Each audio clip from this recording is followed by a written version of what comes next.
उसकी क्रांति का सूत्रपात 1563 ईस्वी पूर्व में 563 ईस्वी पूर्व में बुद्ध की क्रांति के बाद पूरे विश्व में जो महामानव बुद्ध के द्वारा जो एक क्रांति का सूत्रपात हुआ, जिसकी वजह से भारत की पहचान बनी।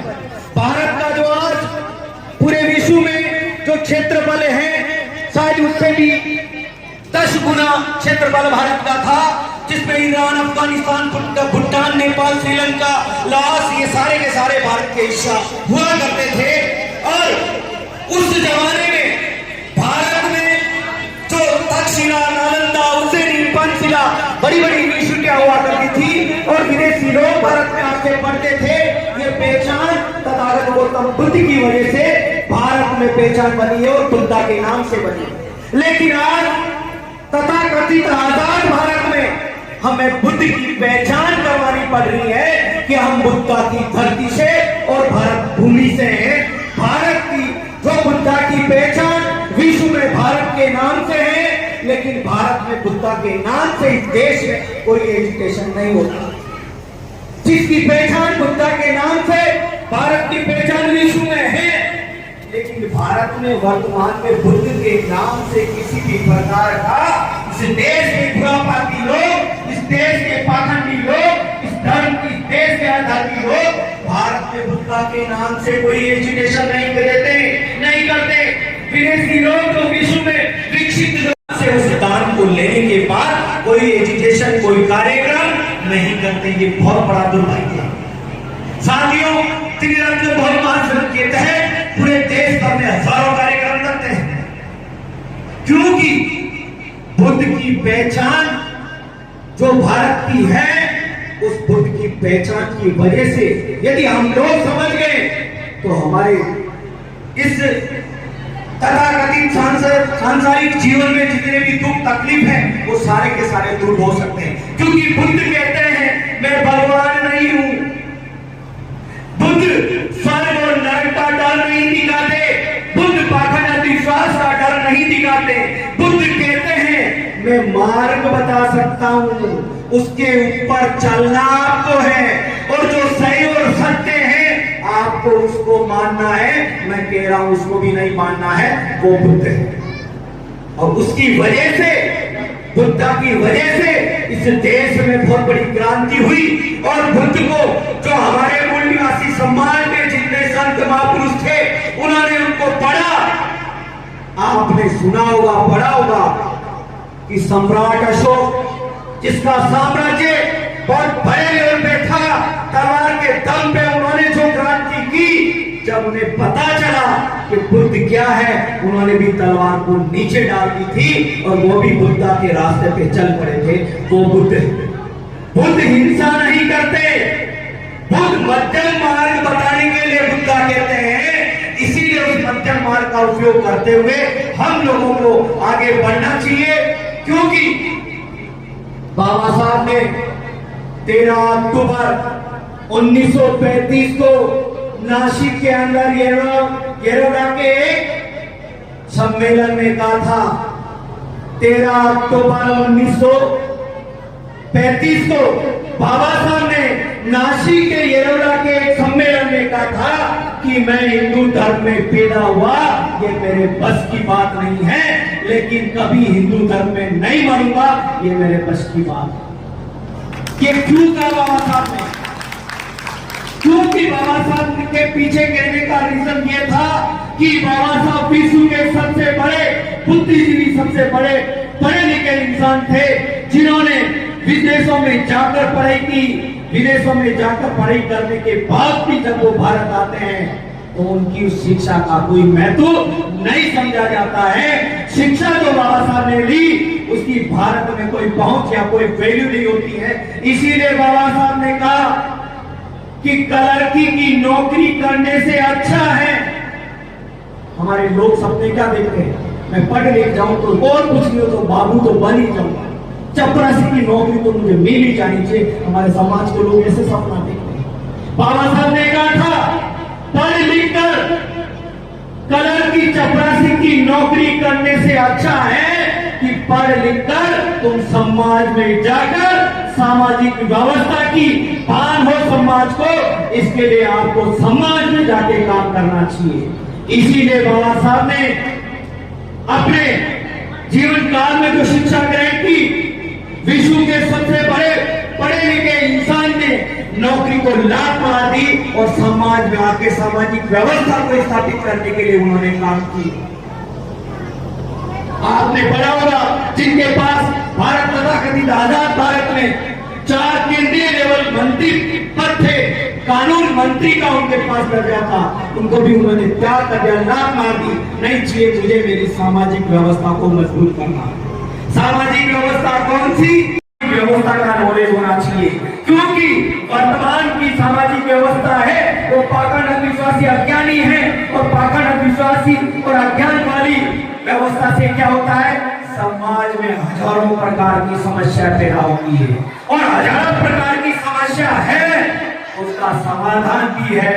हजारों प्रकार की समस्या जिस समाज की होती है वो समाज गुलाम होता है, और जो समाज गुलाम होता है उसकी समस्या का समाधान आजादी होता है। और आजादी कौन सी? हमारे मूलनिवासी समाज के महापुरुषों की, तो गौतम बुद्ध के बताए मार्ग पर और बुद्ध के रास्ते बताए हुए रास्ते पे चल के ये आजाद हो सकते हैं। इसीलिए बाबा साहब ने सामाजिक व्यवस्था की बात की कि नौकरी लगने से अच्छा है समाज में जाके काम करो। इसीलिए बाबा साहब ने अपनी जिंदगी में 15 लोगों को विदेश में पढ़ने के लिए भेजा।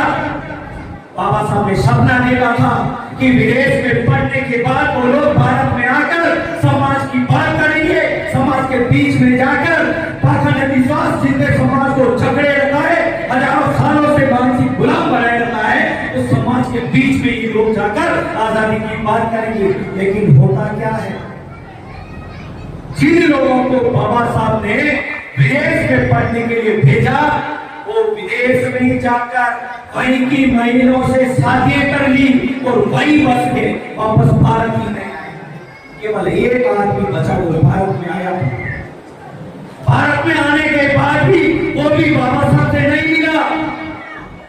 अम्बेडकर ने सोचा, मैंने तो जिस समाज से उम्मीद की थी कि मेरी पढ़ी लिखी समाज में जाकर सामाजिक व्यवस्था और जागृति का काम करेगी, लेकिन जिन लोगों पे मैंने विश्वास किया और विदेश में पढ़ने के लिए भेजा वो लोग वहीं बीवी और टीवी तक सीमित हो गए, समाज की व्यवस्था भूल गए। इसीलिए हमारी समाज की हालत हुई। जो आदमी भारत में वापस आया उनमें से एक व्यक्ति वो भी आके नौकरी करने ले गया, लेकिन बाबा साहब तक नहीं पहुंचा। तो बाबा साहब ने उसको मिलने के लिए किसी से समाचार भेजे कि अम्बेडकर जी तुझे बुला रहे हैं। उसने सोचा कि मैं बड़ा अधिकारी बन गया, उसी अम्बेडकर जी को मुझे पैसा वैसा की जरूरत होगी या कोई काम करवाने के लिए बुला रहे होंगे, लेकिन फिर भी वो नहीं गया। दूसरी बार वापस समाचार भेजे, फिर वो बाबा साहब के पास आया। आने के बाद बाबा साहब ने क्या कहा, तुम्हारे दिमाग में ये होगा कि मैं बड़ा अधिकारी बन गया, तेरे से मुझे कोई काम नहीं करवाना है, तेरे से मुझे कोई पैसे नहीं चाहिए, केवल एक काम करना है। क्या करना है कि तू अधिकारी बन गया है, कोट पैंट टाई वाला बन गया है, तेरे पीछे नौकर चपरासी है, घर से तुम निकलता है तो सूट बूट पहन के गले में टाई डालकर घर से जब बाहर निकलता है लाल बत्ती में बैठता है, चपरासी तेरी फाटक खोलता है, गाड़ी के अंदर बैठता है और फिर उस गाड़ी में बैठ के तू अपने ऑफिस को जाता है। तुझे करना कुछ नहीं है, वही काम करना है, लेकिन जिस रास्ते से तू ऑफिस जाता है उसके बीच में एक बस्ती आती है जिसमें मेरे समाज के लोग रहते हैं। तुझे जाना है और उस तेरी कार को उस बस्ती के बीच में खड़ी करनी है।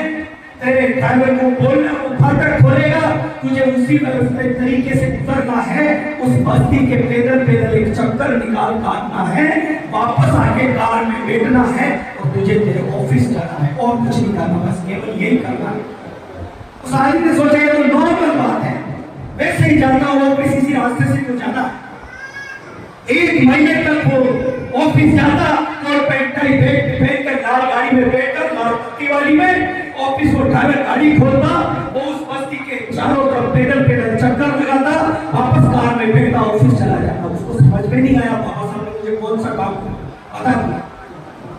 वो परेशान होकर वापस अम्बेडकर जी के पास गया कि ये कौन सा काम बता दिया, इससे तो बेटर कोई अच्छा काम बता दो, किसी का काम करवाना हो, किसी की मदद करवानी हो, किसी को पैसा देना हो, मैं वो करूंगा।